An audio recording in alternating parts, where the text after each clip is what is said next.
오늘 예수님께서는 비유 하나를 말씀하십니다. 악한 농부의 비유라고 이름을 붙일 수 있습니다. 한 사람이 좋은 포도원을 만들고 농부들에게 세를 주고 탁구에 갔다가 때가 되어 세를 받으려고 종들을 보냈는데 농부들이 종들을 잡아서 심히 때리고 거저 보냈습니다. 그러자 주인은 다른 종을 보냈더니 머리에 상처를 내고 능욕을 했고, 또 다른 종을 보냈더니 그들을 죽이고, 또 그 외에 많은 종들도 덜어는 때리고 덜어는 죽였습니다. 그러자 주인은 이제 종이 아니라 아들을 보내면서 존대하기를 바랐지만 오히려 그 악한 농부들은 그 포도원을 차지하려고 그 아들을 잡아 죽여서 포도원 밖으로 던졌다는 그런 내용입니다. 여러분, 예전에 예수님의 비유에는 두 가지의 상반된 목적이 있다고 그랬습니다. 하나는 숨기기 위한 목적이고 하나는 더 알아듣기 쉽게 하기 위해 예를 들어 설명한 것이라고 했죠. 오늘 비유는 숨기기 위함보다는 더 분명하게 드러내기 위한 비유입니다. 그래서 마지막 12절에 보면은 대제사장들과 서기관들과 장로들이 이 비유를 듣고 자기들을 가리켜 말씀하신 줄 알고 예수를 잡으려 했다라고 했습니다. 그만큼 예수님께서는 이 비유를 통해서 분명하게 드러내놓고 말씀을 하신 것입니다. 여러분, 오늘 비유 속에는 여러 가지 내용이 들어 있습니다. 먼저는 하나님께서 이스라엘을 택하셔서 선민 삼은 목적이 있습니다. 그리고 역사 속에서 선지자들을 보내신 하나님의 목적이 있습니다. 그리고 그렇게 하나님의 목적에 합당하지 않는 이스라엘을 버리고 촛대를 옮기신다라고 하신 하나님의 심판과 계획도 들어 있습니다. 하나같이 중요한 교훈들입니다. 그러나 오늘 비유에서 가장 중요한 것은 하나님께서 아들을 보내셨는데 백성들이 아들을 죽였다고 하는 이야기입니다. 이 내용이 오늘 비유에서 가장 직접적인 교훈입니다. 여러분, 실제로 지금 대제사장과 서기관, 바리새인들은 예수님을 죽이려고 하고 있습니다. 이미 결정했습니다. 카운트다운에 들어갔습니다. 그런데 예수님께서 지금 이 이야기를 하신 것입니다. 그리고 그들의 계획이 얼마나 악한 계획인지를 이야기하신 것입니다.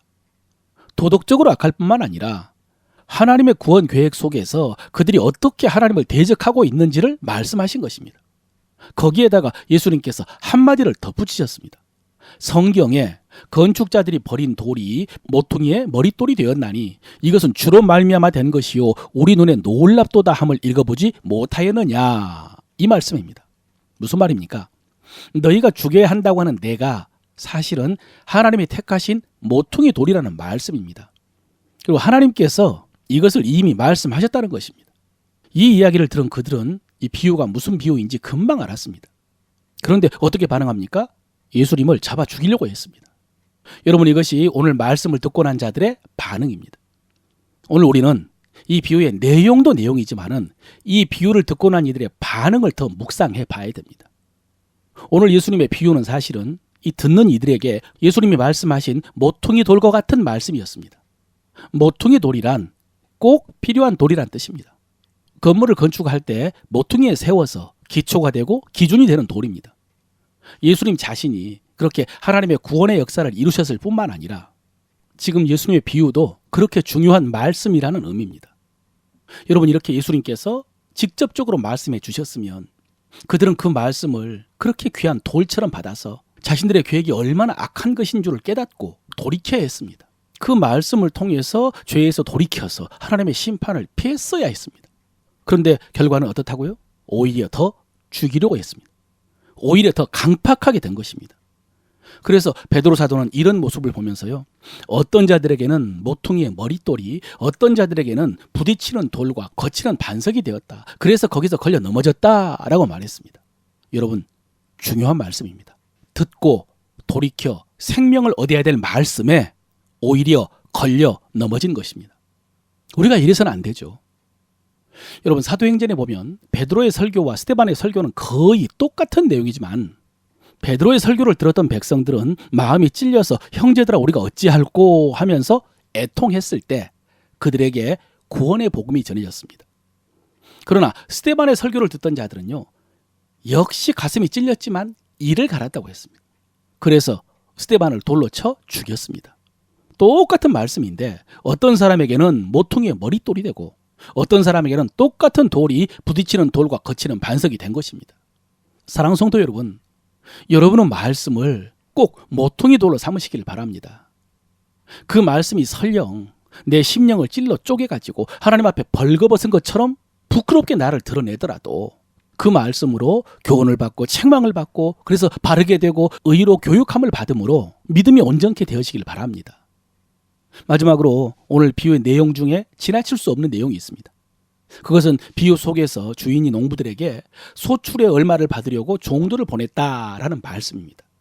지난번 임만 무성한 무화과나무 사건에서도 말씀하신 것처럼 하나님께서 우리에게 열매를 요구하신다는 말씀입니다. 하나님께서 우리에게 기대하시는 열매가 있다는 말씀입니다. 여러분 어떻습니까? 열매. 자신만 풍성하지 말라는 말씀 기억하십니까? 우리에게는 기도할 수 있는 자격과 약속이 있고 마귀의 역사를 대적할 수 있는 권세가 있고 성령의 능력으로 섬길 수 있는 은사, 은혜의 말씀, 그리고 물질 등등 많은 은혜의 선물을 주시고 그것들로 다른 사람들을 돕는 선한 열매를 맺으라고 하셨습니다. 이 가을에 이 말씀을 통해서 그 열매들이 풍성하시기를 바랍니다. 오늘 우리가 입으로 고백할 우리 믿음의 돌입니다. 하나님의 말씀은 모퉁이 돌입니다. 하나님의 말씀은 모퉁이 돌입니다. 나는 말씀에 걸려 넘어지지 않고 말씀의 반석 위에 굳게 섭니다. 나는 말씀에 걸려 넘어지지 않고 말씀의 반석 위에 굳게 섭니다. 나는 말씀을 통해서 하나님이 기대하시는 열매를 압니다. 나는 말씀을 통해서 하나님이 기대하시는 열매를 압니다. 나는 사람들을 돕고 섬기며 축복함으로 그 열매를 맺습니다. 나는 사람들을 돕고 섬기며 축복함으로 그 열매를 맺습니다. 아멘.